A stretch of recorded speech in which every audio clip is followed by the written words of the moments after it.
narrate a stern, weathered voice. Look at your garden.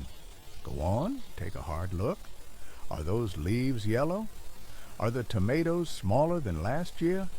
You're working hard, but you're working wrong. This is the great mistake of the modern gardener. You see a problem and you run to the store. You buy a colorful bag full of promises, miracles in a pellet. Let me tell you the hard truth. You're not feeding your plants. You're poisoning your soil. It's a quick fix, a cheap high, and it's making your garden weak and dependent. These chemical salts are like a jolt of raw sugar. You get a burst of green, sure, but underneath, in the dark, you're committing a crime against the land. Think about soil. It's not just dirt, it's alive. A universe of tiny workers, microbes, fungi, worms. They are the true farmers. They break down organic matter and create the food your plants need. When you pour on those chemicals, you declare war on that universe. You scorch the earth. You kill the microbes. You drive out the worms. You sterilize your soil. And your plant's roots, they become lazy. Why would they stretch and seek out nutrients when you're delivering a chemical soup right to their doorstep? They grow shallow, weak. So when the hot sun beats down or a dry spell hits, which plant do you think survives? Not your pampered, chemically dependent weakling. You have to stop this cycle. You have to feed the soil, not the plant. And the best food for your soil is already in your house. You're throwing it away every single day. I'm talking about your kitchen scraps. Not meat, not oil. I'm talking about the good stuff.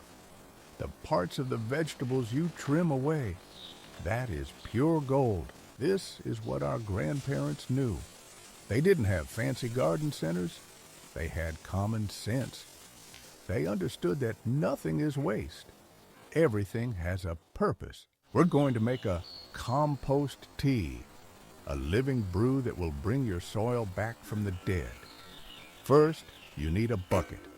A good old-fashioned metal or wooden bucket, no plastic. Now, start collecting your scraps every day. Potato peels, the ends of carrots, the outer leaves of cabbage, coffee grounds, crushed eggshells.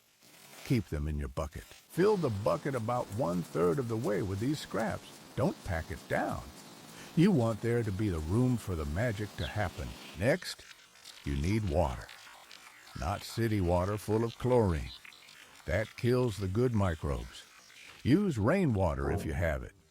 If not, let your tap water sit out for a day to let the chemicals evaporate. Fill the bucket with this good water all the way to the top. Cover all those scraps. Let them be completely submerged. Now, cover the bucket, not with a tight lid. Use a piece of old burlap or a wooden board. It needs to breathe. The life inside needs air. Find a shady spot for it, behind the shed, under a large bush. You don't want the sun to cook it. You want it to ferment, to brew. Leave it for 3 to 5 days. Each day, give it a good stir. Find a sturdy stick, plunge it in, and mix everything up.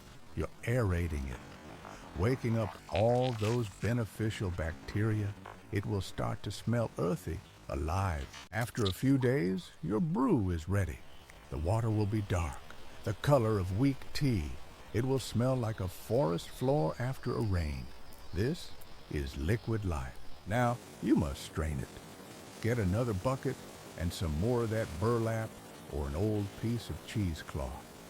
You want to separate the liquid from the solids. Slowly, carefully, pour the contents of your brew through the cloth. Let all that beautiful, dark liquid drain into the clean bucket. Don't throw away the solids. This is fantastic material for your compost pile, or you can dig it directly into the soil of a fallow bed. Remember, nothing is waste. Now look at what you have. This dark tea is powerful. Too powerful to use straight, you must dilute it. A good rule is 1 part tea to 10 parts water. Measure it out. For every 1 cup of your tea, add 10 cups of good, clean water. Mix it well in your watering can. And now, it's time to feed the soil. Go to your plants. Go to the ones that are struggling, the ones with the yellow leaves. Don't pour it on the leaves. That's a rookie mistake. Pour it on the ground. At the base of the plant, you are feeding the soil. You are giving a feast to the universe beneath your feet. Give each plant a good long drink. Imagine you're repopulating the earth with all those microbes you killed. You're making an apology to the soil. Do this once a week. Be patient. You are not looking for a chemical flash of green. You are building real, deep, lasting health from the ground up. In a few weeks, you will see the change. The yellow will fade. The new leaves will be a deep, vibrant green. The green of true vitality. Your plants will be stronger. Their roots will dig deep again, working with the newly awakened soil. They will be more resistant to drought, more resistant to pests. And the harvest? It will be different. The flavor will be deeper. The tomatoes will taste like sunshine. The carrots will be sweet. This is the taste of real food, grown in real soil. Look at this. This is not a miracle from a bag. This is a partnership between you, your kitchen, and the living earth under your feet. So stop buying the lies.